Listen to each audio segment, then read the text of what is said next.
Ladies and gentlemen, what if I told you that everything you've been taught about success, intelligence, hard work, even luck, is only a fraction of the equation? What if the true formula lies deeper, not in the externals, but in the internal architecture of a person? Let me draw back the curtain. You do not need 100 strategies. You need one definite chief aim, a purpose so clear and consuming that it orders your decisions, fuels your discipline, and magnetizes the right people and events into your orbit. Without purpose, energy is like scattered sunlight, but with it, focus directed, it becomes a laser that cuts through every obstacle. You do not need more motivation. You need self-discipline, the kind that doesn't wait to feel ready, the kind that acts on principle, not on emotion. Self-discipline is not punishment. It is the highest form of self-respect. It is the proof that you can trust yourself. And when a man can trust himself, the world begins to trust him too. And you do not need to see the outcome. You need faith, not blind hope, but the kind of faith that moves before the evidence appears. The kind that walks even when the path ahead is foggy. The man with faith does not ask, "Will this work?" He declares, "It will work because I will not stop until it does." This is not theory. This is a success operating system, one not built on hype, but on structure, not based on feeling, but forged in identity. If you're tired of dabbling, if you're done drifting through life, caught between potential and procrastination, then this is your moment of alignment. You will discover how to craft a purpose so precise it becomes your internal compass. You will see why discipline is not about restriction. It's about construction. It's how you build the life that reflects the man you've decided to be. And you'll learn how real faith behaves under pressure, not fragile, not frantic, but focused. Gentlemen, understand this. Your environment is either reinforcing your destiny or eroding it silently. Audit it, fix it, shape it to support your mission. And the moment resistance appears, welcome it. It's not your enemy, it's your evidence. It proves you are transforming. Success is no longer something you chase. It is something you attract by the man you become. Purpose, discipline, faith. Integrate them not just into your goals, but into your identity. Live them, breathe them. Be the man whose presence speaks louder than his promises. This is not about doing more. It is about becoming more. And in that becoming, you rewrite your legacy. The beginning of all achievement, whether grand or modest, lies in the unwavering clarity of a single consuming aim. Definiteness of purpose is not merely about setting goals, it is the deliberate selection of a life mission, so compelling, so rooted in inner truth, that every thought, action, and resource bends toward its realization. A man without purpose is like a ship without a rudder, subject to the drift of external winds, tossed by circumstances, and ultimately at the mercy of chance. But the man who has defined his purpose with precision becomes immune to distraction. His path may wind, but his direction never changes. True purpose is not chosen lightly, nor is it plucked from fleeting desire.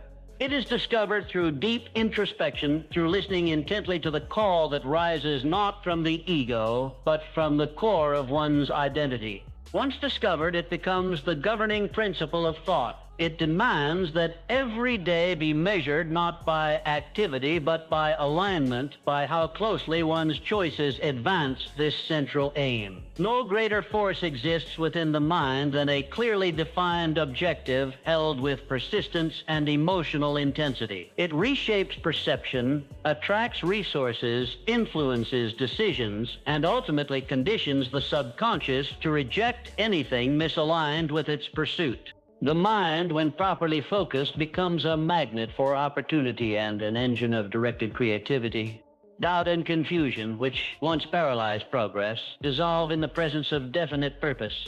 Energy that was once scattered is now concentrated. The individual moves no longer by reaction, but by design. All the latent power of intelligence, all the reserve of human potential becomes accessible when it is channeled through this singular focus. Definiteness of purpose is not just a strategy. It is the foundation upon which all enduring success must be built. Self-discipline is the invisible architecture upon which all sustained success is constructed. It is the silent force that converts intention into consistent action, regardless of emotion, distraction, or external validation. While others wait for the perfect moment, the disciplined man moves forward without ceremony. He understands that feelings are fleeting, but identity is formed in repetition. Self-discipline is not a matter of willpower alone. It is the result of a decision made once and honored daily. It is the practice of doing what must be done, precisely when it must be done, whether or not one feels inclined to do it. This quality transcends external circumstances. It is not affected by mood or convenience. The disciplined individual does not rely on inspiration to act. Instead, he trains himself to obey the higher demands of purpose over the lower impulses of comfort. In doing so, he becomes sovereign over himself. Where most people become slaves to their emotions and appetites, he masters them, not by force, but by structure. He engineers his routines, designs his environment, and eliminates options that lead to weakness. He does not indulge the momentary satisfaction of ease because he has fixed his eyes on a longer vision. Self-discipline is not suppression. It is elevation. It is the practice of honoring one's deepest values over one's shallowest urges. It is the daily reaffirmation of who one is becoming. This internal alignment creates integrity, the seamless connection between thought, word, and deed. And within that integrity, power is born. Not the loud, chaotic power of will against resistance, but the quiet, calm force of inner command. Every act of discipline is a message to the subconscious mind, reinforcing that the individual is trustworthy, decisive, and capable. Over time, this trust compounds into confidence, and confidence into unstoppable momentum.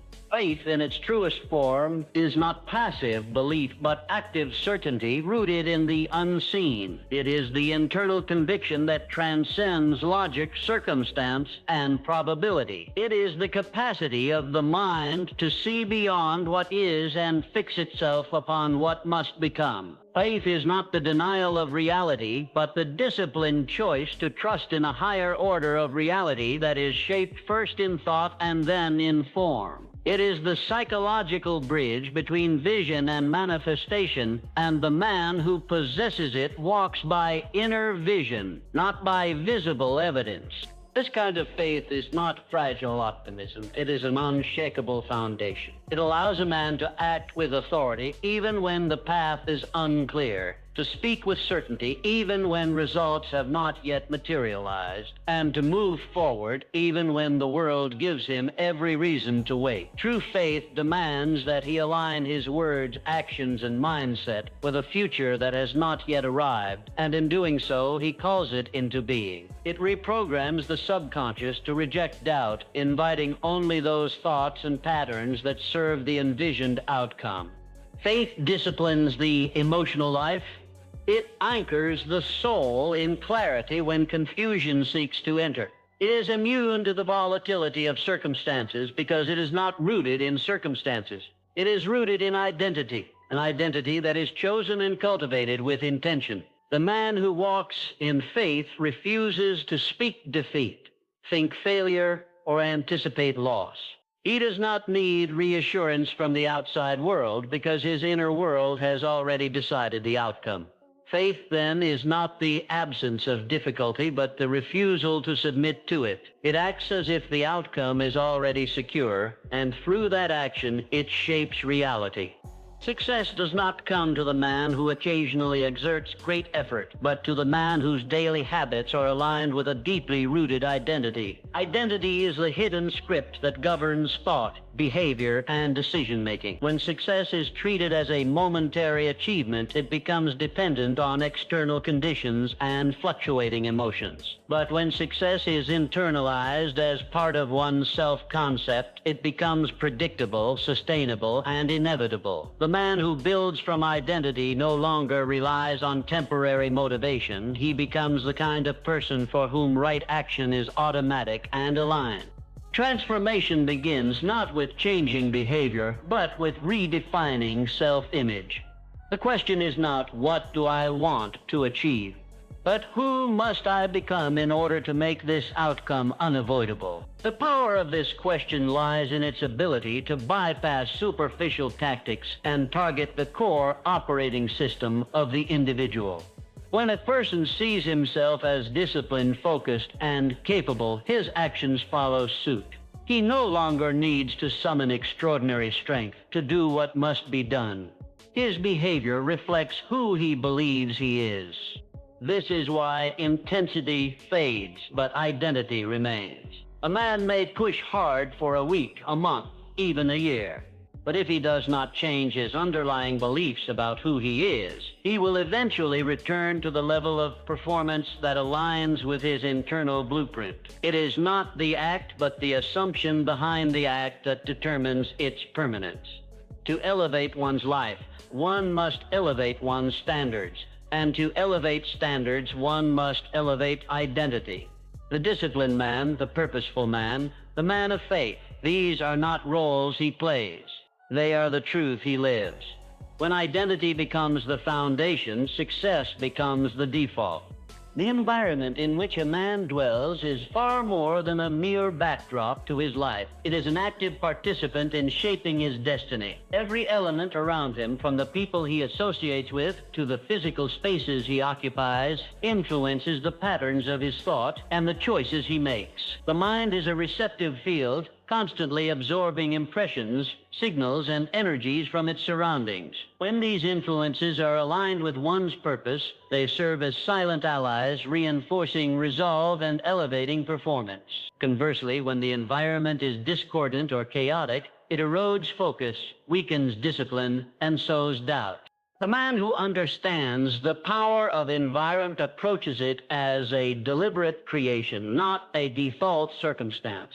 He curates his surroundings with intention, recognizing that success is not just a matter of internal mindset, but also external conditions. The presence of negativity, distraction, or complacency can infiltrate even the strongest will if allowed unchecked. Therefore, he sets boundaries, choosing associations that inspire growth, spaces that encourage concentration, and rituals that foster clarity.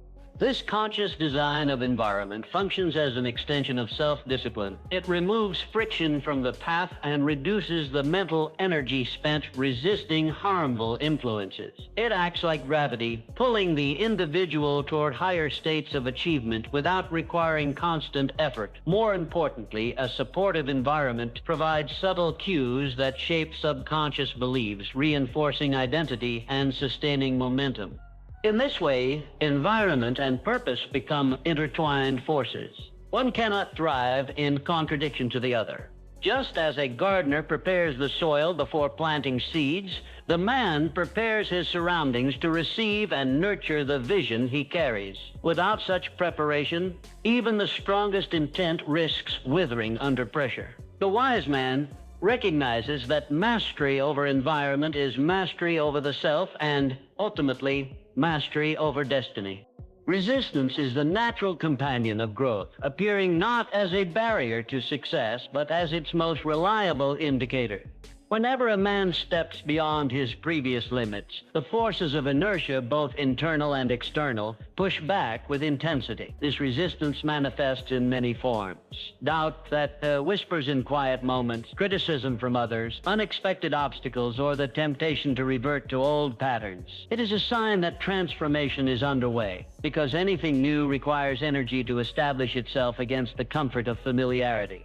The mind often mistakes resistance for failure or inadequacy, causing many to abandon their pursuit prematurely. Yet resistance should be understood as feedback, a measurement of progress rather than defeat. The very presence of struggle confirms that one is moving towards something of value. The threshold of change has been crossed. The greater the resistance, the more profound the transformation. This dynamic is a test of commitment, refining the individual's purpose and reinforcing resilience. Welcoming resistance requires a shift in perspective, from avoidance to acceptance, from frustration to curiosity. Instead of fearing discomfort, the disciplined man embraces it as an essential component of evolution. He learns to read resistance as a signal that he is on the right path, and that persistence is not optional but necessary. Through this lens, obstacles become teachers, and challenges become opportunities for reinforcement of identity. Resistance also exposes the depth of faith a man holds in his vision. When belief is strong enough, resistance loses its power to derail. It becomes a proving ground for the integrity of one's commitment.